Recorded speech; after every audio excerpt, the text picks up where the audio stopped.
Operation clear picture ಇದು news 18 ಕನ್ನಡದ ಮಹಾ ಎಕ್ಸ್ಕ್ಲೂಸಿವ್. ನಮ್ಮಲ್ಲಿ ಮಾತ್ರ ಇಡೀ ದಿನ ಕವರೇಜ್.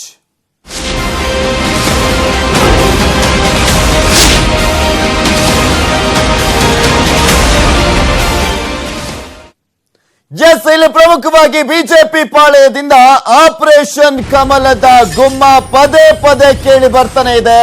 ಕೇಸರಿ ಪಡೆಯಿಂದ ಆಪರೇಷನ್ ಒತ್ತಡ ತಂತ್ರವನ್ನ ಅನುಸರಿಸಲಾಗ್ತಾ ಇದೆ. ಏನಾಗ್ತಾ ಇದೆ ಅನ್ನೋದರ ಕ್ಲಿಯರ್ ಪಿಕ್ಚರ್ ಅನ್ನ ನಿಮ್ಮ ಮುಂದೆ ಇಡ್ತಾ ಇದ್ದೀವಿ. ಇಲ್ಲಿ ಪ್ರಮುಖವಾಗಿ ಕಳೆದ 7-8 ತಿಂಗಳಿಂದಲೂ ಕೂಡ ಆಪರೇಷನ್ ಕಮಲ ಅಂತ ಹೇಳ್ತಾನೆ ಇದ್ದಾರೆ. ನಿಜಕ್ಕೂ ಆಪರೇಷನ್ ಆಗ್ತಾ ಇದೆಯಾ? ಈಗ ಯಾವ ಹಂತದಲ್ಲಿದೆ? ಇವಾಗ ಏನಾಗ್ತಾ ಇದೆ? ಸರ್ಕಾರಕ್ಕೆ ಕಂಟಕ ಇದೆಯಾ? ಅದೆಲ್ಲದರ ಕ್ಲಿಯರ್ ಪಿಕ್ಚರ್ ಅನ್ನ ನಿಮ್ಮ ನ್ಯೂಸ್ 18 ಕನ್ನಡದಲ್ಲಿ ಇಡ್ತಾ ಇದ್ದೀವಿ. ಬಿಜೆಪಿ ಶಾಸಕರು ನಾಯಕರಿಂದ ನಿತ್ಯ ಇದೇ ರೀತಿಯಾದಂತ ಹೇಳಿಕೆಯನ್ನ ನೀಡ್ತಾನೆ ಇದ್ದಾರೆ. ದೋಸ್ತಿ ಸರ್ಕಾರ ಬೀಳುತ್ತೆ ಅಂತಾರೆ, ಮತ್ತು ಒಂದ್ ಕಡೆ ಪದೇ ಪದೇ ಇಲ್ಲಿ ಬಿಜೆಪಿ ಸರ್ಕಾರ ಬರುತ್ತೆ ಅಂತನೂ ಕೂಡ ಬಿಜೆಪಿ ನಾಯಕರೇ ಹೇಳ್ತಾ ಇದ್ದಾರೆ. ಅದು ದೊಡ್ಡ ದೊಡ್ಡ ನಾಯಕರೇ ಹೇಳ್ತಾ ಇರುವಂತದ್ದು. ಕಾದು ನೋಡಿ ಅಂತನೂ ಕೂಡ ಹೇಳ್ತಾರೆ. ಏನಿದರ ಮರ್ಮ? ಯಾವ ಕಾರಣಕ್ಕೋಸ್ಕರ ಈ ಒಂದು ಗೊಂದಲವನ್ನ ಕ್ರಿಯೇಟ್ ಮಾಡ್ತಾ ಇದ್ದಾರೆ? ದೋಸ್ತಿ ಸರ್ಕಾರ ಬೀಳುತ್ತೆ ಅಂತ ಒಂದ್ ಕಡೆ ಹೇಳ್ಬಿಟ್ಟು ಬಿಜೆಪಿ ಸರ್ಕಾರ ಇನ್ನೇನ್ ಕೆಲವೇ ದಿನ ಬಂದ್ಬಿಡುತ್ತೆ, 24 ಅವರ್ಸ್ ನೋಡಿ ಏನಾಗುತ್ತೆ. ಮತ್ತೊಂದ್ ಕಡೆ BSY ಮತ್ತೆ ಮುಖ್ಯಮಂತ್ರಿ ಆಗ್ತಾರೆ. HD ಕುಮಾರಸ್ವಾಮಿ ಅವರು ಬಜೆಟ್ ಅನ್ನ ಮಂಡಿಸೋದೇ ಡೌಟು. ಈ ರೀತಿಯಾಗಿ ಎಲ್ಲರೂ ಕೂಡ ಒಂದ್ ರೀತಿಯಾದಂತ ಗೊಂದಲದ ಹೇಳಿಕೆಯನ್ನ ನೀಡ್ತಾನೆ ಇದ್ದಾರೆ. ಹಾಗಾದ್ರೆ ಆಗ್ತಿರೋದಾದ್ರೂ ಏನು? ಬಿಜೆಪಿಯ ಇದರ ಹಿಂದಿನ ತಂತ್ರವಾದ್ರೂ ಏನು ಅಂತ ಕ್ಲಿಯರ್ ಪಿಕ್ಚರ್ ಅನ್ನ ನ್ಯೂಸ್ 18 ಕನ್ನಡ ನಿಮ್ಮ ಮುಂದೆ ಇಡ್ತಾ ಇದೆ. ಯಾಕೆಂದ್ರೆ ಪದೇ ಪದೇ ಇವರು ಹೇಳ್ತಾನೆ ಇದ್ದಾರೆ, ಸರ್ಕಾರ ಬರುತ್ತೆ, ಬಿಜೆಪಿ ಸರ್ಕಾರ ಬರುತ್ತೆ, ನಮಗೆ ಜನರ ಆಶೀರ್ವಾದ ಇರುತ್ತೆ. ಜನರ ಆಶೀರ್ವಾದ ಈಗ ಆಲ್ರೆಡಿ ಇದೆ ಅನ್ನೋದನ್ನ ಕೂಡ ಹೇಳ್ಕೊಂಡ್ ಬರ್ತಾ ಇದ್ದಾರೆ.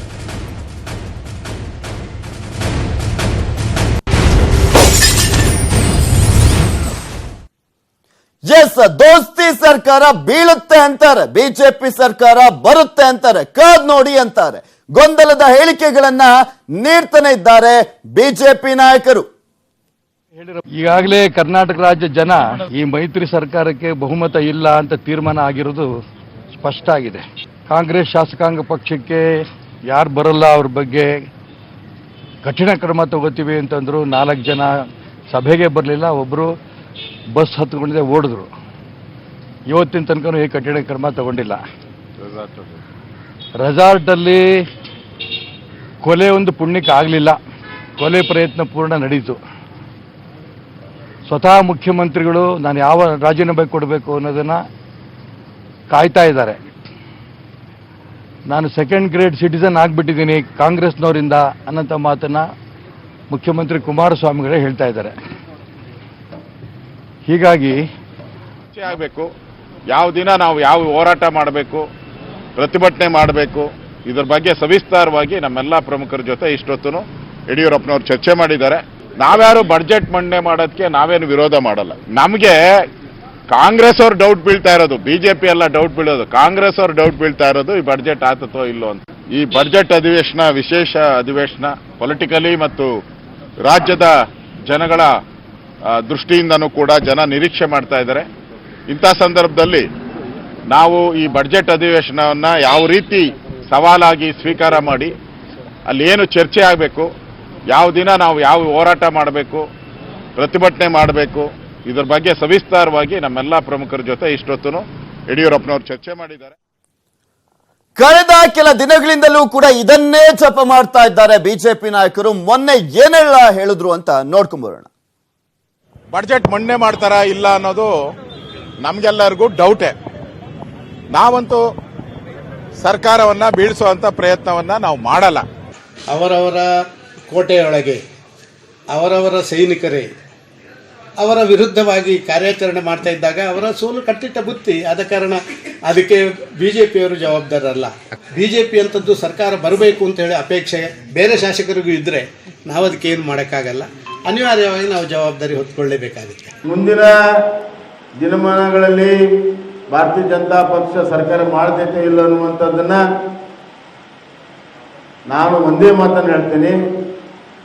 ಈಗೇನು ಆಯ್ಕೆ ಮಾಡಿದ್ರಿ ಈ ಚುನಾವಣೆ ವಿಧಾನಸಭೆಯಲ್ಲಿ ಇದೇ ವಿಧಾನಸಭೆಯ ಚುನಾವಣೆಯಲ್ಲಿ ಕೆಲವು ದಿನಗಳಲ್ಲಿ ಭಾರತೀಯ ಜನತಾ ಪಕ್ಷ ರಾಜ್ಯದಲ್ಲಿ ಸರ್ಕಾರ ಮಾಡ್ತದೆ, ಸನ್ಮಾನ್ಯ ಯಡಿಯೂರಪ್ಪನವರು ಮುಖ್ಯಮಂತ್ರಿ ಆಗ್ತಾರೆ ಅನ್ನೋ ಮಾತನಾಡಿದ್ರು. ಎಸ್, ನೋಡಿದ್ವಿ ಬಿಜೆಪಿ ನಾಯಕರು ಯಾವ ರೀತಿಯಾದಂತ ಹೇಳಿಕೆಗಳನ್ನ ನೀಡ್ತಾ ಇದ್ದಾರೆ ಅಂತ. ಇದರ ಹಿಂದಿನ ಮರ್ಮ ಏನು, ಈ ಬಿಜೆಪಿಯ ಗೇಮ್ ಪ್ಲಾನ್ ಏನು ಅನ್ನೋದನ್ನ ಕೂಡ ತೋರಿಸ್ತಾ ಇದೀವಿ. ಬಿಜೆಪಿ ಬಿಗ್ ಗೇಮ್ ಪ್ಲಾನ್ ಅನ್ನ ಮಾಡ್ಕೊಂಡಿದೆ. ಇದರ ಹಿಂದೆ ಸಾಕಷ್ಟು ರಣತಂತ್ರ ಇದೆ. ಪದೇ ಪದೇ ಹೇಳಿಕೆ ಕೊಟ್ಟು ಆಪರೇಷನ್ ಒತ್ತಡ ತಂತ್ರವನ್ನ ಅನುಸರಿಸ್ತಾ ಇದ್ದಾರೆ. ಅತ್ತ ಸಿಎಂ ಕುಮಾರಸ್ವಾಮಿ ಅವರು ಫುಲ್ ರಿಲ್ಯಾಕ್ಸ್ ಆಗಿದ್ದಾರೆ, ಏನು ಹಾಗೆ ಇಲ್ಲ ಅನ್ನೋ ರೀತಿಯಲ್ಲಿ. ಬಿಜೆಪಿಯೊಳಗೆ ನಿಜವಾಗಿ ಏನ್ ನಡೀತಾ ಇದೆ ಗೊತ್ತಾ? ಅದರ ಎಕ್ಸ್ಕ್ಲೂಸಿವ್ ರಿಪೋರ್ಟ್ ಅನ್ನ, ಆಪರೇಷನ್ ಕ್ಲಿಯರ್ ಪಿಕ್ಚರ್ ಅನ್ನ ನಿಮ್ಮ ನ್ಯೂಸ್ 18 ಕನ್ನಡದಲ್ಲಿ ಬೆಳಗ್ಗೆಯಿಂದಲೂ ಕೂಡ ಇಡ್ತಾ ಇದ್ದೀವಿ. ಇಲ್ಲಿ ಆಗ್ತಿರೋದಾದ್ರೂ ಏನು ಅಂತ. ದೋಸ್ತಿ ಸರ್ಕಾರ ಇಮೇಜ್ ಹರಾಜು, ಇಲ್ಲಿ ಪ್ರಮುಖವಾಗಿ ಹರಾಜಿಗಿಡುವಂತ ತಂತ್ರವನ್ನ ಮಾಡ್ತಾ ಇದ್ದಾರೆ. ಪದೇ ಪದೇ ಹೇಳಿಕೆ ಕೊಟ್ಟು ಆಪರೇಷನ್ ಒತ್ತಡವನ್ನ ಮಾಡ್ಲಾಗ್ತಾ ಇರುವಂತದ್ದು. ಈ ಮೂಲಕ ಸರ್ಕಾರ ಆಡಳಿತ ಮಾಡೋದಕ್ಕೆ ಫೇಲ್ ಆಗಿದೆ ಅಂತ ಜನರ ಮುಂದೆ ಇಡೋದೆ ಬಿಜೆಪಿಯ ದೊಡ್ಡ ಗೇಮ್ ಪ್ಲಾನ್. ಸರ್ಕಾರದಲ್ಲಿ ಏನೂ ಕೆಲಸ ನಡೀತಾ ಇಲ್ಲ, ದೋಸ್ತಿ ನಾಯಕರು ಬರೀ ಕಚ್ಚಾಟದಲ್ಲಿ ತೊಡಗಿದ್ದಾರೆ ಅಂತ ಜನರ ಮುಂದೆ ಬಿಂಬಿಸೋದು, ಕಾಂಗ್ರೆಸ್ ಶಾಸಕರಿಗೆ ವಿಶ್ವಾಸವಿಲ್ಲ ಎಂಬ ಮೆಸೇಜ್ ಅನ್ನ ಪಾಸ್ ಮಾಡೋದೆ ಇಲ್ಲಿ ಬಿಜೆಪಿಯ ಗೇಮ್ ಪ್ಲಾನ್ ಆಗಿದೆ. ಇದೇ ಇಮೇಜ್ ಅನ್ನ ಕಟ್ಟಿ ಲೋಕ ಸಮರವನ್ನ ಎದುರಿಸೋದಕ್ಕೆ, ಲೋಕಸಭೆಯಲ್ಲಿ ಜನರ ಮತವನ್ನ ಪಡೆಯೋದಕ್ಕೆ ಈ ಒಂದು ಒತ್ತಡ ತಂತ್ರವನ್ನ ಅನುಸರಿಸ್ತಾ ಇದೆ ಬಿಜೆಪಿ. ಒತ್ತಡ ತಂತ್ರದೊಂದಿಗೆ ಇಮೇಜ್ ಡ್ಯಾಮೇಜ್ ಮಾಡುವಂತ ಯತ್ನವನ್ನ ಮಾಡ್ತಾ ಇದ್ದಾರೆ. ಈ ಒಂದು ರಾಜ್ಯ ಸರ್ಕಾರದ ಇಮೇಜ್ ಅನ್ನ ಡ್ಯಾಮೇಜ್ ಮಾಡಿದ್ರೆ ನಮಗೆ ಒಳಿತಾಗುತ್ತೆ. ಅದು ಲೋಕಸಭೆ ಎಲೆಕ್ಷನ್ ನಲ್ಲಿ ಅತಿ ಹೆಚ್ಚಿನ ಸ್ಥಾನವನ್ನ ಪಡ್ಕೊಳ್ಬಹುದು. ಇನ್ನು ರಾಜ್ಯದ ಜನರು ಕೂಡ ಬೇಸಳ್ತಾರೆ. ಯಾಕೆಂದ್ರೆ ಇಲ್ಲಿ ಏನು ಸರ್ಕಾರದಲ್ಲಿ ಯಾವುದೇ ರೀತಿಯಾದಂತ ಕೆಲಸ ಆಗ್ತಾ ಇಲ್ಲ, ಬರೀ ಕಚ್ಚಾಡ್ಕೊಳ್ತಾ ಇದ್ದಾರೆ ದೋಸ್ತಿ ನಾಯಕರು ಅನ್ನುವ ಒಂದು ಇಮೇಜ್ ಬಂದ್ಬಿಟ್ರೆ, ಒಂದು ತಲೆಗೆ ಹೋಗ್ಬಿಟ್ರೆ ಈ ಒಂದು ವಿಚಾರ ಬಿಜೆಪಿಗೆ ಈಸಿ ಆಗುತ್ತೆ. ಲೋಕಸಭೆ ಎಲೆಕ್ಷನ್ ಅಲ್ಲಿ ಈಸಿಯಾಗಿ ವಿನ್ ಆಗಬಹುದು ಅನ್ನುವ ಲೆಕ್ಕಾಚಾರನೆ ಬಿಜೆಪಿಗೆ ಇರುವಂತದ್ದು. ಸೊ ಹೀಗಾಗಿನೇ ಈ ಎಲ್ಲಾ ತಂತ್ರವನ್ನ ಅನುಸರಿಸ್ತಾ ಇದ್ದಾರೆ. ಕಳೆದ 7-8 ತಿಂಗಳಿಂದಲೂ ಕೂಡ ಇದನ್ನೇ ಮಾಡ್ತಾ ಇದ್ದಾರೆ. ಅತೃಪ್ತರ ಗೈರು ಹಾಜರಾದ್ರೆ ಯಾವ ರೀತಿಯಾದಂತ ಮೆಸೇಜ್ ಹೋಗುತ್ತೆ ಅನ್ನೋದನ್ನ ಕೂಡ ಕೊಡ್ತಾ ಇದ್ದಾರೆ. ದೋಸ್ತಿ ಮೇಲೆ ಬಿಜೆಪಿ ಅಸಲಿ ಪ್ಲಾನ್ ಏನು ಅನ್ನೋದನ್ನ ನಿಮ್ಮ ನ್ಯೂಸ್ 18 ಕನ್ನಡದಲ್ಲಿ ಕ್ಲಿಯರ್ ಪಿಕ್ಚರ್ ಅನ್ನ ಇಡ್ತಾ ಇದ್ದೀವಿ. ಬಜೆಟ್ ಮಂಡನೆ ವೇಳೆ ಅಡ್ಡಿಪಡಿಸಲು ಸೂಚನೆಯನ್ನ ನೀಡಲಾಗಿದೆ ಅಂತ ಕೂಡ ಹೇಳಲಾಗ್ತಾ ಇದೆ. ಇಲ್ಲಿ ಅತೃಪ್ತರ ಗೈರು ಹಾಜರಾತಿಯೇ ಬಿಜೆಪಿಗೆ ಇಲ್ಲಿ ಪ್ರಮುಖವಾದಂತ ಅಸ್ತ್ರ ಆಗಿದೆ. ಬಜೆಟ್ ಮಂಡನೆ ಅಡ್ಡಿಪಡಿಸಲು ಬಿಎಸ್ವೈ ಸೂಚನೆಯನ್ನ ನೀಡಿದ್ದಾರ ಅನ್ನುವ ಪ್ರಶ್ನೆ ಕೂಡ ಇದೆ. ರಾಜ್ಯಪಾಲರ ಭಾಷಣಕ್ಕೆ ಅಡ್ಡಿಪಡಿಸಲು ತಂತ್ರವನ್ನ ಅನುಸರಿಸಲಾಗ್ತಾ ಇದೆ. ಇಲ್ಲಿ ಪ್ರಮುಖವಾಗಿ ಬಜೆಟ್ ಮಂಡನೆ ಅಡ್ಡಿಪಡಿಸಲು ಬಿಎಸ್ ಯಡಿಯೂರಪ್ಪನವರು ಬಿಜೆಪಿಯ ರಾಜ್ಯಾಧ್ಯಕ್ಷರು ಸೂಚನೆಯನ್ನ ನೀಡಿದ್ದಾರೆ ಅಂತ ಹೇಳಲಾಗ್ತಾ ಇದೆ. ಎಚ್ಡಿಕೆ ಬಜೆಟ್ ಮೇಲೆ ಗೊಂದಲ ಸೃಷ್ಟಿಸುವಂತ ತಂತ್ರ ಇದು. ಮೋದಿ ಬಜೆಟ್ ಜನಪ್ರಿಯಗೊಳಿಸಲು ಈ ರೀತಿಯಾದಂತ ಮಾಸ್ಟರ್ ಪ್ಲಾನ್ ಅನ್ನ ಮಾಡಿದ್ದಾರೆ. ಇಲ್ಲಿ ಜನರ ಮನಸ್ಸಲ್ಲಿ ಮೋದಿ ಅವರ ಬಜೆಟ್, ಕೇಂದ್ರ ಸರ್ಕಾರದ ಬಜೆಟ್ ಇರಬೇಕು ಅನ್ನೋದೇ ಇವರ ನಿಲುವಾಗಿದೆ.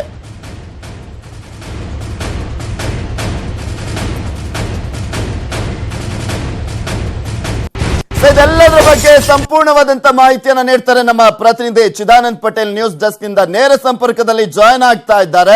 ಎಸ್ ಚಿದಾನಂದ್ ಪಟೇಲ್, ಪ್ರತಿದಿನ ನಾವು ನೋಡ್ತಾನೆ ಇದೀವಿ ಬಿಜೆಪಿ ನಾಯಕರು ಈ ಸರ್ಕಾರ ಇರೋದಿಲ್ಲ, ಬಿಜೆಪಿ ಸರ್ಕಾರ ಬರುತ್ತೆ, ನೋಡ್ತಾ ಇರಿ ಅಂತ ಹೇಳ್ತಾನೆ ಇದ್ದಾರೆ. ಏನಿದ್ರ ಹಿಂದಿನ ರಣತಂತ್ರ ಗೇಮ್ ಪ್ಲಾನು ಅಂತ ಈ ಕ್ಷಣದವರೆಗೂ ಕೂಡ ಅದೇ ರೀತಿಯಾದಂತ ಹೇಳಿಕೆಗಳನ್ನ ನೀಡ್ತಾನೆ ಇದ್ದಾರೆ.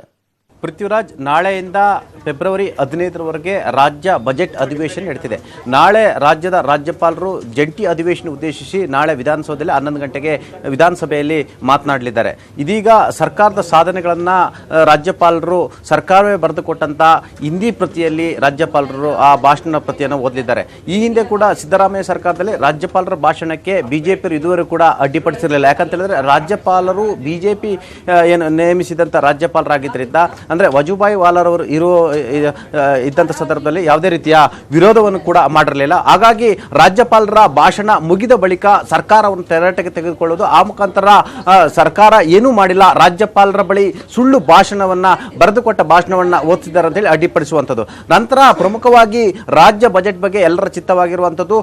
ಮೈತ್ರಿ ಸರ್ಕಾರದಲ್ಲಿ ಪ್ರಮುಖವಾಗಿ ಮುಖ್ಯಮಂತ್ರಿ ಎಚ್.ಡಿ. ಕುಮಾರಸ್ವಾಮಿ ಅವರು ಕೂಡ ಈ ಬಾರಿಯ ಬಜೆಟ್ ಅನ್ನ ಲೋಕಸಭಾ ಚುನಾವಣೆಯ ಬಜೆಟ್ ಅಂತಲೇ ಹೇಳಲಾಗ್ತಿದೆ. ಕರ್ನಾಟಕದಲ್ಲಿ ಮೈತ್ರಿ ಲೋಕಸಭಾ ಚುನಾವಣೆಯನ್ನ ಎದುರಿಸುವ ಸಂಬಂಧಪಟ್ಟಕ್ಕೆ ಕುಮಾರಸ್ವಾಮಿಯವರು ಪ್ರಮುಖವಾಗಿ ಟಾರ್ಗೆಟ್ ಮಾಡಿರುವುದು, ಅದಕ್ಕೆ ಈ ಬಜೆಟ್ ಅಸ್ತ್ರವಾಗಿರುವಂಥದ್ದು. ಹಾಗಾಗಿ ಒಂದು ಕಡೆ ಕೇಂದ್ರದ ಬಜೆಟ್ ಈಗಾಗಲೇ ಬಹಳಷ್ಟು ಜನಪ್ರಿಯವಾಗಿರುವಂಥದ್ದು, ಮೋದಿಯವರು ಮಂಡಿಸಿರ್ತಕ್ಕಂಥ ಬಜೆಟ್ ಬಗ್ಗೆ ಈಗಾಗಲೇ ಜನಮನ್ನಣೆ ಸಿಕ್ಕಿರುವಂಥದ್ದು. ಹಾಗಾಗಿ ರಾಜ್ಯದಲ್ಲೂ ಕೂಡ ಜನಮನ್ನಣೆ ಬಜೆಟ್ ಅನ್ನು ಮಂಡಿಸಬೇಕಂತೇಳಿ ಮುಖ್ಯಮಂತ್ರಿ ಎಚ್.ಡಿ. ಕುಮಾರಸ್ವಾಮಿ ಅವರಿಗೆ ಅಂತಿಮವಾಗಿ ಅಣಿಯಾಗಿರುವಂಥದ್ದು. ಹಾಗಾಗಿ ಬಜೆಟ್ ಅಧಿವೇಶನ ದಿನವೇ ಅಂದ್ರೆ ಅಷ್ಟರೊಳಗಡೆ 4 ಕಾಂಗ್ರೆಸ್ ಶಾಸಕರನ್ನ ರಾಜೀನಾಮೆ ಕೊಡಿಸುವಂಥದ್ದು ಮತ್ತು ಸರ್ಕಾರದ ಅಸ್ಥಿರತೆ ಸಂಬಂಧಪಟ್ಟಕ್ಕೆ ಬಜೆಟ್ ಅಧಿವೇಶನ ದಿನವೇ ಸರ್ಕಾರವನ್ನು ಇಕ್ಕಟ್ಟಿಗೆ ಸಿಲುಕಿಸುವುದು ಮತ್ತು ಸರ್ಕಾರದ ವಿರುದ್ಧ ವಾಗ್ದಾಳಿ ನಡೆಸುವುದು ಮತ್ತು ಅಡ್ಡಿಪಡಿಸಲು ತೀರ್ಮಾನವನ್ನು ತೆಗೆದುಕೊಂಡಿರುವಂಥದ್ದು.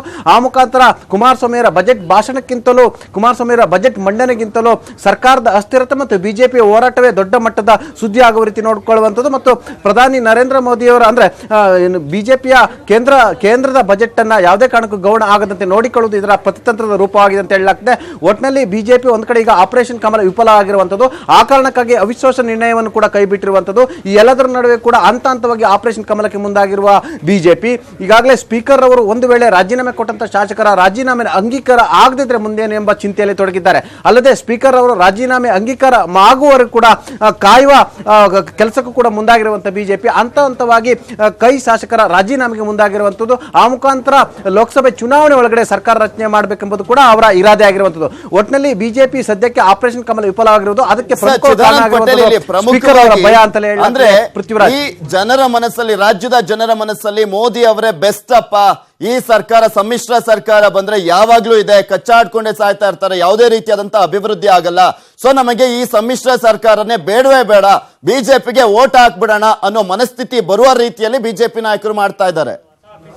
ಪೃಥ್ವಿರಾಜ್, ಖಂಡಿತವಾಗೂ ಈಗಾಗಲೇ ಮೈತ್ರಿ ಸರ್ಕಾರ ಅಸ್ತಿತ್ವಕ್ಕೆ ಬಂದಾಗಿನಿಂದ ಇಲ್ಲಿವರೆಗೂ ಕೂಡ ಅಸ್ಥಿರತೆ ಕಾಡ್ತಿರುವಂಥದ್ದು. ಒಂದ್ ಕಡೆ ಆಪರೇಷನ್ ಕಮಲದ ಭೀತಿ ಎದುರಾಗಿರುವಂಥದ್ದು ಮತ್ತು ಮೈತ್ರಿ ಗೆಳೆಯರ ನಡುವೆ ಪರಸ್ಪರ ಬಿರುಕಾಗಿರುವಂಥದ್ದು. ಒಂದ್ ಕಡೆ ಸಮನ್ವಯ ಸಮಿತಿ ಅಧ್ಯಕ್ಷರ ವಿರುದ್ಧ ನೇರವಾಗಿ ಮಾಜಿ ಪ್ರಧಾನಿ ದೇವೇಗೌಡರು ಆರೋಪವನ್ನು ಮಾಡುವುದು, ಮತ್ತೊಂದು ಕಡೆ ನಾನು ಕ್ಲರ್ಕ್ ತರ ಕೆಲಸ ಮಾಡ್ತೀನಿ ಅಂತ ಹೇಳಿ ಮುಖ್ಯಮಂತ್ರಿ ಎಚ್.ಡಿ. ಕುಮಾರಸ್ವಾಮಿ ಹೇಳಿರುವಂಥದ್ದು. ಈ ಎಲ್ಲದರ ನಡುವೆ ಸದ್ಯಕ್ಕೆ ರಾಜ್ಯದ ಜನರಲ್ಲಿ ಮೈತ್ರಿ ಸರ್ಕಾರ ಸರಿಯಾಗಿ ನಡೀತಿಲ್ಲ ಮತ್ತು ಅಸ್ಥಿರತೆ ಕೂಡಿದೆ ಎಂಬ ಒಂದು ಭಾವನೆ ಮೂಡಿರುವಂಥದ್ದು. ಈ ಭಾವನೆಗೆ ಮತ್ತಷ್ಟು ಪುಷ್ಟಿ ನೀಡಬೇಕು. ಆ ಮುಖಾಂತರ ರಾಜ್ಯದಲ್ಲಿ ಜನರು ಲೋಕಸಭೆ ಚುನಾವಣೆ ಹೊತ್ತಿಗೆ ಮೈತ್ರಿ ಸರ್ಕಾರದಿಂದ ಯಾವುದೇ ರೀತಿ ಅಭಿವೃದ್ಧಿ ಆಗಿಲ್ಲ, ಆ ಮುಖಾಂತರ ಇವರು ಕಚ್ಚಾಟದಲ್ಲೇ ಸರ್ಕಾರವನ್ನು ನಡೆಸ್ತಿದ್ದಾರೆ ಎಂಬ ಭಾವನೆಯನ್ನು ಮೂಡಿಸುವ ಸಂಬಂಧಪಟ್ಟಕ್ಕೆ ಬಿಜೆಪಿ ಏನೆಲ್ಲ ಪ್ಲಾನ್ ಮಾಡಬೇಕು ಆ ಮುಖಾಂತರ ಅದಕ್ಕೆ ಎಲ್ಲಾ ರೀತಿಯ ಸಿದ್ಧತೆಯನ್ನು ಕೂಡ ಮಾಡಿಕೊಳ್ತಿದೆ. Prithviraj, okay, thank you Chidanand Patel ನಿಮ್ಮೆಲ್ಲ ಡೀಟೇಲ್ಸ್ ಗಾಗಿ. ಎಸ್, ಮತ್ತು ಒಂದ್ ಕಡೆ ಯಡಿಯೂರಪ್ಪನವರು ಮಾತನಾಡಿದ್ದಾರೆ. ಇಲ್ಲಿ ಪ್ರಮುಖವಾಗಿ ನೋಡ್ತಾ ಇದ್ವಿ BSY ಬ್ರೇಕ್ಫಾಸ್ಟ್, ಅಂದ್ರೆ ಇಲ್ಲಿ ಪ್ರಮುಖವಾಗಿ ಇವತ್ತು BS ಯಡಿಯೂರಪ್ಪನವರ ಮನೆಯಲ್ಲಿ ಬ್ರೇಕ್ಫಾಸ್ಟ್ ಅಂದ್ರೆ ಉಪಹಾರ ಕೂಟವನ್ನ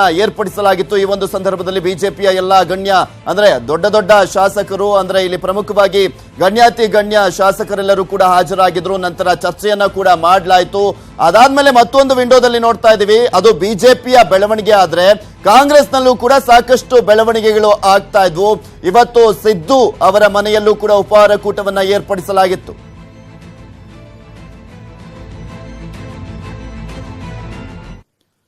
ನೋಡ್ತಾ ಇದ್ದೀವಿ, ಇಷ್ಟೆಲ್ಲ ಆಗ್ತಾ ಇದೆ. ಇನ್ನು ಯಡಿಯೂರಪ್ಪನವರು ಕೂಡ ಹೇಳಿಕೆಯನ್ನ ನೀಡಿದ್ದಾರೆ. ನಾವು ಸರ್ಕಾರವನ್ನ ಯಾವುದೇ ಕಾರಣಕ್ಕೂ ಅಸ್ಥಿರವನ್ನ ಮಾಡ್ತಾ ಇಲ್ಲ, ನಮ್ಮ ಮೇಲೆ ಆರೋಪ ಮಾಡೋದು ಸರಿಯಲ್ಲ ಅಂತ ಬಿಜೆಪಿ ರಾಜ್ಯಾಧ್ಯಕ್ಷರಾಗಿರುವಂತ ಯಡಿಯೂರಪ್ಪನವರು ಹೇಳಿಕೆಯನ್ನ ನೀಡಿದ್ದಾರೆ. ನಮ್ಮ ಮೇಲೆ ಸುಮ್ಮನೆ ಆರೋಪ ಮಾಡೋದು ಸರಿಯಲ್ಲ, ನಾವು ಯಾವುದೇ ಕಾರಣಕ್ಕೂ ಈ ಒಂದು ಸರ್ಕಾರವನ್ನ ಅಸ್ಥಿರ ಮಾಡುವಂತಹ ಪ್ರಯತ್ನವನ್ನ ಮಾಡ್ತಾನೆ ಇಲ್ಲ ಅಂತ ಬಿಜೆಪಿಯ ರಾಜ್ಯಾಧ್ಯಕ್ಷ ಮಾಜಿ ಸಿಎಂ ಯಡಿಯೂರಪ್ಪನವರು ಹೇಳಿಕೆಯನ್ನ ನೀಡಿದ್ದಾರೆ.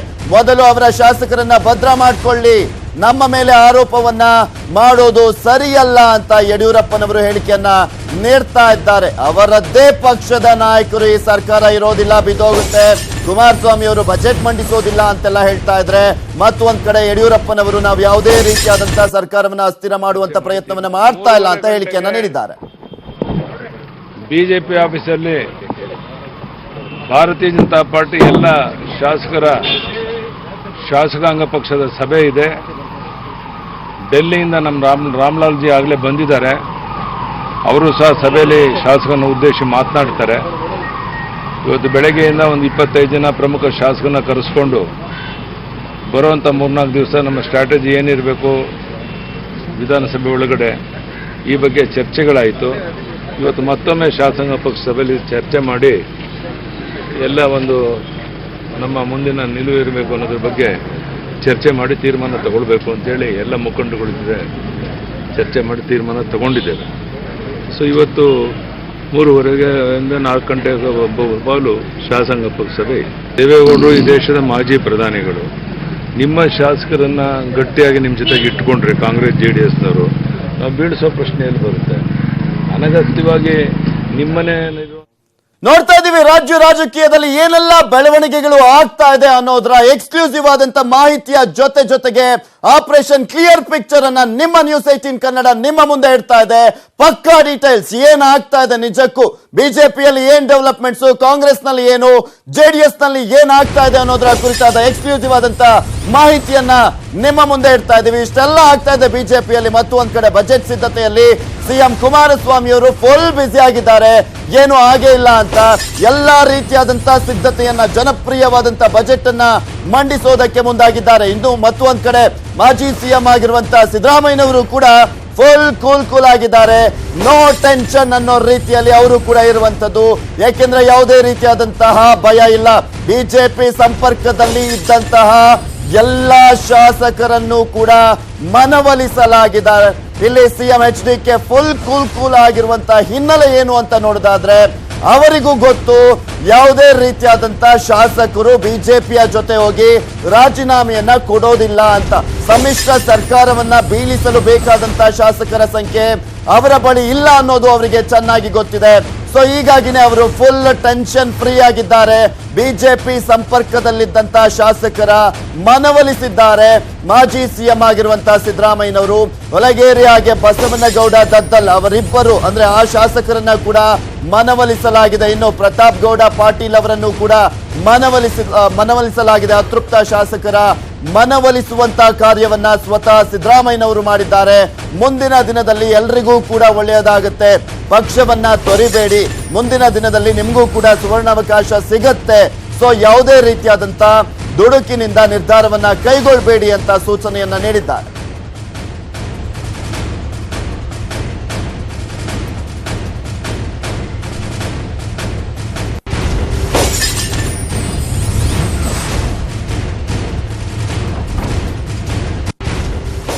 ನೋಡ್ತಾ ಇದೀವಿ ಯಾವ ರೀತಿಯಾದಂತಹ ಡೆವಲಪ್ಮೆಂಟ್ಸ್ ಗಳು ಆಗ್ತಾ ಇದೆ ಕಾಂಗ್ರೆಸ್ ಮತ್ತು JDS ನಲ್ಲಿ ಅಂತ. ಇದರ ಕುರಿತಾದ ಸಂಪೂರ್ಣವಾದಂತಹ ಮಾಹಿತಿಯನ್ನ ನೀಡ್ತಾರೆ ನಮ್ಮ ಪ್ರತಿನಿಧಿಗಳು.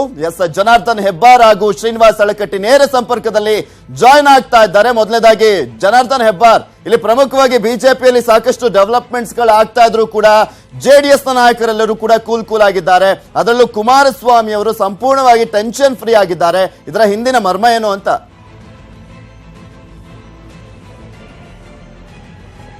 ಪೃಥ್ವಿ, ನಿನ್ನೆವರೆಗೂ ಸಹಿತ ಮುಖ್ಯಮಂತ್ರಿ ಕುಮಾರಸ್ವಾಮಿ ಅವರಿಗೆ ಸಾಕಷ್ಟು ಟೆನ್ಷನ್ ಇತ್ತು. ನಿನ್ನೆ ದಿನ ಅತೃಪ್ತ ಶಾಸಕರ ಜೊತೆಯಲ್ಲಿ, ಕಾಂಗ್ರೆಸ್ನ ಅತೃಪ್ತ ಶಾಸಕರು ಬಿಜೆಪಿ ಸಂಪರ್ಕದಲ್ಲಿರುವಂತಹ ಶಾಸಕರ ಜೊತೆಯಲ್ಲಿ ಸ್ವತಃ ಕುಮಾರಸ್ವಾಮಿ ಅವರೇ ದೂರವಾಣಿ ಕರೆ ಮಾಡಿ ಮಾತನಾಡಿದ್ದಾರೆ. ಅವ್ರ ಜೊತೆ ಅವರ ಮನವೊಲಿಸುವಂತ ಪ್ರಯತ್ನ ಮಾಡಿದ್ದಾರೆ. ಇವತ್ತು ಮುಂದಿನ ಬೆಳವಣಿಗೆ ಅನ್ನೋ ಹಾಗೆ ಸಿದ್ದರಾಮಯ್ಯನವರು ಕೂಡ ಅವ್ರ ಜೊತೆ ಮಾತನಾಡಿದ್ದಾರೆ. ಹಾಗಾಗಿ ಈ ಒಂದು ಟೆನ್ಷನ್ ಇಂದ ಸಿಎಂ ಸ್ವಲ್ಪ ಕೂಲ್ ಆಗಿದ್ದಾರೆ. ಬಜೆಟ್ ಅನ್ನ ಮಂಡಿಸೋದಕ್ಕೆ ಸಿದ್ಧತೆಯನ್ನ ಮಾಡ್ಕೊಂಡಿದ್ದಾರೆ. ಸಂಪೂರ್ಣ ಸಿದ್ಧತೆ ಈಗಾಗಲೇ ಮುಗ್ದಿದೆ, ಬಹುತೇಕ ಎಲ್ಲವೂ ಕೂಡ ಮುಗ್ದಿದೆ. ಇವತ್ತು ಕೂಡ ಒಂದಷ್ಟು ಅಧಿಕಾರಿಗಳ ಜೊತೆ ಮಾತುಕತೆಯನ್ನು ನಡೆಸ್ತಾ ಇದ್ದಾರೆ. ಸಂಪೂರ್ಣ ಟೆನ್ಷನ್ ಫ್ರೀ ಆಗಿ ಕುಮಾರಸ್ವಾಮಿ ಅವರು ಬಜೆಟ್ ಮಂಡನೆ ಮಾಡೋದಕ್ಕೆ ಎಲ್ಲ ಸಿದ್ಧತೆಯನ್ನ ಮಾಡಿಕೊಂಡಿದ್ದಾರೆ. JDSನ ಎಲ್ಲ ಶಾಸಕರ ಜೊತೆಯೂ ಖುದ್ದಾಗಿನೇ ಮುಖ್ಯಮಂತ್ರಿಗಳು ಮಾತುಕತೆ ನಡೆಸಿದ್ದಾರೆ. ಯಾವ ಶಾಸಕರು ಸಹಿತ ಪಕ್ಷ ಬಿಟ್ಟು ಹೋಗಲ್ಲ ಅನ್ನುವಂಥ ವಿಶ್ವಾಸ ಬಂದಿದೆ. ಆದಾಗ್ಯೂ ಸಹಿತ ಇನ್ನಷ್ಟು ಸಿದ್ಧತೆಯನ್ನು ಮಾಡ್ಕೊಂಡಿರೋದೇನೆಂದ್ರೆ ಬಿಜೆಪಿಯ ಕೆಲ ಶಾಸಕರ ಜೊತೆ ಸಂಪರ್ಕವನ್ನು ಸಾಧಿಸಿಟ್ಕೊಂಡಿದ್ದಾರೆ. ಯಾವುದೇ ರೀತಿಯ ಸಮಸ್ಯೆ ಎದುರಾದ ಪಕ್ಷದಲ್ಲಿ ಆ ದಾಳವನ್ನು ಉರುಳಿಸಬೇಕು ಅನ್ನೋ ಕಾರಣಕ್ಕಾಗಿ. ಹಾಗಾಗಿ ಒಂದು ಕಡೆಯಲ್ಲಿ ಆಪರೇಷನ್ ಕಮಲ ಫೇಲ್ ಆಗಿರುವಂತಹ ಹಿನ್ನೆಲೆಯಲ್ಲಿ ಮುಖ್ಯಮಂತ್ರಿಗಳು ಈಗ ಕೂಲ್ ಆಗಿದ್ದಾರೆ. ನಾಳೆ ಜನಪರವಾದಂತಹ ಜನಪ್ರಿಯ ಬಜೆಟ್ ಮಂಡನೆಗೆ ಎಲ್ಲ ಸಿದ್ಧತೆಯನ್ನ ಮಾಡಿಕೊಂಡಿದ್ದಾರೆ. ರೈತರಿಗೆ ಅನುಕೂಲ ಆಗುವಂತ ನಿಟ್ಟಿನಲ್ಲಿ ಬಜೆಟ್ ಮಂಡನೆಗೆ ಎಲ್ಲ ಸಿದ್ಧತೆಯನ್ನ ಮಾಡಿಕೊಂಡಿದ್ದಾರೆ. ಇವತ್ತು ಸ್ವಲ್ಪ ಕೂಲ್ ಆಗಿನೇ ಇದ್ದಾರೆ. ಅಧಿಕಾರಿಗಳ ಜೊತೆಯಲ್ಲಿ ಇವತ್ತು ಸಂಜೆವರೆಗೂ ಕೂಡ ಒಂದಷ್ಟು ವಿಚಾರಗಳ ಬಗ್ಗೆ, ಬಜೆಟ್ ಸಿದ್ಧತೆ ಬಗ್ಗೆ ಮುಖ್ಯಮಂತ್ರಿಗಳು ಮಾತುಕತೆಯನ್ನು ನಡೆಸಿದ್ದಾರೆ. HD ಕುಮಾರಸ್ವಾಮಿ ಅವರಿಗೆ ಬಿಜೆಪಿ ಶಾಸಕರ ಸಂಪರ್ಕದ ಜೊತೆಗೆ ಜನಪ್ರಿಯ ಬಜೆಟ್ ಅನ್ನ ಕೊಟ್ಬಿಟ್ರೆ ಬಿಜೆಪಿ ನಾಯಕರನ್ನ ತಂಡ ಓಡಿಸಬಹುದು, ಕೂಲ್ ಮಾಡಬಹುದು. ಅಂದ್ರೆ ಯಾವುದೇ ರೀತಿಯಾದಂತಹ ಆಪರೇಷನ್ ಕಮಲಕ್ಕೆ ಮುಂದಾಗದ ರೀತಿಯಾಗಿ ಮಾಡಬಹುದು ಅನ್ನುವ ಲೆಕ್ಕಾಚಾರ ಕೂಡ ಇದೆ ಅನ್ಸುತ್ತೆ. ಖಂಡಿತ ಪೃಥ್ವಿ. ಯಾಕಂತಂದ್ರೆ ಒಂದು ಕಡೆಯಲ್ಲಿ ಶಾಸಕರನ್ನ ಹಿಡಿದಿಟ್ಕೊಳ್ಳೋದು ಅದು ಬಹಳಷ್ಟು ದಿನ ನಡೆಯಲ್ಲ. ಆದರೆ ಜನಪ್ರಿಯವಂತ ಬಜೆಟ್ ಅನ್ನ ಮಂಡನೆ ಮಾಡಿದ್ರೆ ಆಗ ಸಹಜವಾಗಿಯೇ ಶಾಸಕರು ಸಹಿತ ಪಕ್ಷ ಬಿಟ್ಟು ಹೋಗ್ಲಿಕ್ಕೆ ಯೋಚನೆಯನ್ನ ಮಾಡಲ್ಲ. ಬಿಜೆಪಿಯವರು ಸಹಿತ ಅಂತ ಒಂದು ಪ್ರಯತ್ನಕ್ಕೆ ಕೈ ಹಾಕಲ್ಲ, ಆಪರೇಷನ್ ಕಮಲದಂತ ಪ್ರಯತ್ನಕ್ಕೆ ಕೈ ಹಾಕಲ್ಲ. ಹಾಗಾಗಿ ಜನಪ್ರಿಯ ಬಜೆಟ್ ಯಾವ ರೀತಿ ಇರಬೇಕು ಅನ್ನೋದು ವಿಚಾರವಾಗಿ ದೇವೇಗೌಡರ ಜೊತೆಯಲ್ಲೂ ಸಹಿತ ಮುಖ್ಯಮಂತ್ರಿಗಳು ನಿನ್ನೆ ದಿನ ಮಾತುಕತೆಯನ್ನ ಮಾಡಿದ್ದಾರೆ. ರೈತರಿಗೆ ಅನುಕೂಲವಾಗುವಂತ ಬಜೆಟ್. ಹಿಂದೆ ದೇವೇಗೌಡರು ಮುಖ್ಯಮಂತ್ರಿ ಆಗಿದ್ದಂಥ ಸಂದರ್ಭದಲ್ಲಿ ಯಾವ ರೀತಿಯ ಬಜೆಟ್ ಅನ್ನ ಮಂಡನೆ ಮಾಡಿದ್ರು, ಆ ಸಂದರ್ಭದಲ್ಲಿ ರೈತರಿಗೆ ಅನುಕೂಲ ಆಗುವಂತ ಜನಪ್ರಿಯ ಯೋಜನೆಗಳು ಯಾವ ಇದ್ದು ಅದೆಲ್ಲ ವಿಚಾರವಾಗಿಯೂ ಸಹಿತ ಮಾತುಕತೆಯನ್ನ ಮಾಡಿದ್ದಾರೆ. ಆ ಅಂಶಗಳನ್ನು ಸಹಿತ ಈ ಬಜೆಟ್ ನಲ್ಲಿ ಸೇರಿಸುವ ಜೊತೆಗೆ ರೈತರಿಗೆ ಅನುಕೂಲ ಬಿಹಾರ ಮಾದರಿಯಲ್ಲಿ ರೈತ ವಿಮೆ ಕೊಡುವ, ಬೆಳೆ ವಿಮೆ ಕೊಡುವ ಜಾರಿ ಮಾಡುವ ನಿಟ್ಟಿನಲ್ಲಿ ಕೂಡ ಮುಖ್ಯಮಂತ್ರಿಗಳು ಚಿಂತನೆಯನ್ನ ನಡೆಸಿದ್ದಾರೆ. ಹಾಗಾಗಿ ಜನಪ್ರಿಯ ಬಜೆಟ್ಗೆ ಮುಖ್ಯಮಂತ್ರಿಗಳು ಎಲ್ಲ ಸಿದ್ಧತೆಯನ್ನ ಮಾಡ್ಕೊಳ್ತಾ ಇದ್ದಾರೆ. ಆ ಮೂಲಕ ಆಪರೇಷನ್ ಕಮಲಕ್ಕೆ ಬ್ರೇಕ್ ಹಾಕುವಂತ ಯೋಚನೆ ಮುಖ್ಯಮಂತ್ರಿಗಳದ್ದು. Okay, thank you Janardhan Hebbar. ಮತ್ತೊಂದ್ ಕಡೆ ಶ್ರೀನಿವಾಸ್ ಅಳಕಟ್ಟಿ ಕಾಂಗ್ರೆಸ್ ನಲ್ಲಿ ಏನಾಗ್ತಾ ಇದೆ ಅಂತ ಹೇಳ್ತಾರೆ. ಎಸ್, ಶ್ರೀನಿವಾಸ್ ಅಳಕಟ್ಟಿ, ಇಲ್ಲಿ ಪ್ರಮುಖವಾಗಿ ಕಾಂಗ್ರೆಸ್ ಇವತ್ತು ಕೇಂದ್ರ ಬಿಂದು ಆಗಿರುವಂತದ್ದು. ಯಾಕೆಂದ್ರೆ ಬಜೆಟ್ ಸಂದರ್ಭದಲ್ಲಿ ಅತೃಪ್ತ ಶಾಸಕರ ನಡೆ ಏನು ಅಂತ. ಆದ್ರೂ ಕೂಡ ಕಾಂಗ್ರೆಸ್ ನಾಯಕರು ಕೂಲ್ ಆಗಿದ್ದಾರೆ. ಏನಾಗ್ತಾ ಇದೆ ಕಾಂಗ್ರೆಸ್ ನಲ್ಲಿ?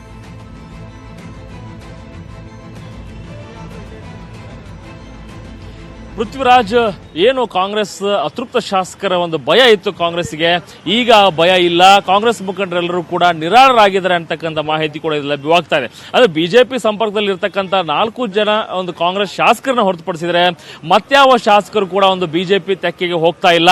ಯಾರೆಲ್ಲ ಶಾಸಕರು ಬಿಜೆಪಿ ಸಂಪರ್ಕದಲ್ಲಿದ್ರು ಆ ಎಲ್ಲ ಶಾಸಕರನ್ನ ಮನವೊಲಿಸುವಲ್ಲಿ ಕಾಂಗ್ರೆಸ್ ಮುಖಂಡರು ಸಕ್ಸಸ್ ಆಗಿದ್ದಾರೆ. ಅಷ್ಟೇ ಅಲ್ಲ, ನಿನ್ನೆ ಒಂದು ಹೊಸಪೇಟೆ ಪ್ರವಾಸದಲ್ಲಿ ಇರ್ತಕ್ಕಂಥ ಮಾಜಿ ಮುಖ್ಯಮಂತ್ರಿ ಸಿದ್ದರಾಮಯ್ಯ ಅವರು ಕೂಡ ಅಲ್ಲಿ ಏನೊಂದು ರಾಯಚೂರು ಜಿಲ್ಲೆಯ ಕೆಲವೊಂದಷ್ಟು ಅತೃಪ್ತ ಶಾಸಕರಿದ್ರು.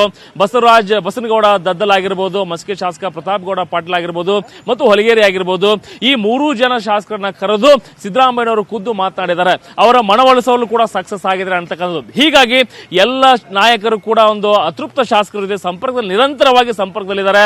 ಆ ಶಾಸಕರ ಒಂದು ಅಸಮಾಧಾನಕ್ಕೆ ಕಾರಣಗಳೇನು ಮತ್ತು ಆ ಅಸಮಾಧಾನವನ್ನು ನಾವು ಯಾವ ರೀತಿ ಬಗೆಹರಿಸಬಹುದು ಅಂತಕ್ಕಂಥ ಒಂದು ವಿಶ್ವಾಸಭರಿತವಾಗಿರ್ತಕ್ಕಂಥ ಮಾತನ್ನ ಆ ಶಾಸಕರ ಜೊತೆ ಆಡಿದ್ದಾರೆ. ಅಷ್ಟೇ ಅಲ್ಲ, ಹೈಕಮಾಂಡ್ ನ ಒಂದು ನಿರ್ಧಾರಗಳೇನು, ಹೈಕಮಾಂಡ್ ನ ಒಂದು ಆದೇಶಗಳೇನು, ಆ ಒಂದು ಆದೇಶಗಳ ಬಗ್ಗೆ ಕೂಡ ಮನವರಿಕೆ ಮಾಡಿಕೊಟ್ಟಿದ್ದಾರೆ. ಜೊತೆಗೆ ಮೈತ್ರಿ ಸರ್ಕಾರದ ಮತ್ತು ಮೈತ್ರಿ ಧರ್ಮವನ್ನು ಕಾಪಾಡುವುದು ನಮ್ಮ ಪ್ರಮುಖವಾಗಿರ್ತಕ್ಕಂಥ ಪಾತ್ರವಾಗಿರೋ ಹಿನ್ನೆಲೆಯಲ್ಲಿ ಯಾರೂ ಕೈ ಕೊಡೋದು ಬೇಡ, ಸುಗಮವಾಗಿ ಒಂದು ಸರ್ಕಾರ ನಡೀಲಿ ಅಂತಕ್ಕಂಥ ಒಂದು ಮನವರಿಕೆ ಮಾತುಗಳನ್ನು ಕೂಡ ಆಡಿದ್ದಾರೆ.